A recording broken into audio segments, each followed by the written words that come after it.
ચોમાસામાં હવામાં ભેજ વધવાથી હવામાં વાયરસ અને બેક્ટેરિયાનું પ્રમાણ વધવા લાગે છે। તેથી ચોમાસામાં ઉધરસ, શરદી અને સિઝનલ ફ્લૂના કેસ ઝડપથી વધે છે। જી હા, બેક્ટેરિયા અને વાયરસ ભેજવાળી જગ્યાએ સરળતાથી વધે છે। તેથી ચોમાસા દરમિયાન તેઓ હવામાં સરળતાથી ફેલાવવા લાગે છે અને આ કારણોસર શરદી, ઉધરસ, ફ્લૂ અને તણાવના કેસ ઝડપથી વધવા લાગે છે। તેથી જ આ ઋતુમાં શરદી અને ઉધરસની સમસ્યાથી પોતાને બચાવવું જરૂરી હોય છે।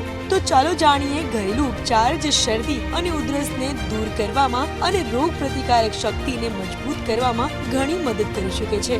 આયુર્વેદમાં ઘણા વર્ષોથી શરદી અને ઉધરસ મટાડવા માટે તુલસીનો ઉપયોગ કરવામાં આવે છે। તમને જણાવી દઈએ કે તુલસીમાં એન્ટી માઇક્રોબિયલ ગુણો જોવા મળે છે, જે બેક્ટેરિયા અને વાયરસના ચેપ સામે લડવામાં મદદ કરે છે અને જે ચોમાસા દરમિયાન થતા મોસમી ફ્લૂ સામે લડવામાં મદદરૂપ થાય છે। બીજી વસ્તુ કે આદુ અને લવિંગ બંને શરદી અને ઉધરસને રોકવામાં મદદ કરે છે, કારણ કે તેમનો સ્વભાવ ગરમ હોય છે, જે ઠંડીથી રાહત આપવામાં મદદ કરે છે। નેક્સ્ટ કે શરદી અને ઉધરસમાં રાહત મેળવવા માટે રાત્રે ગરમ દૂધમાં હળદર ભેળવીને પીવાથી ખૂબ જ ફાયદો થાય છે, કારણ કે હળદરમાં એન્ટી માઇક્રોબિયલ ગુણ હોય છે। અને છેલ્લી વસ્તુ કે શરદીથી રાહત મેળવવા માટે ગરમ સૂપ પીવું પણ ખૂબ જ ફાયદાકારક હોય છે।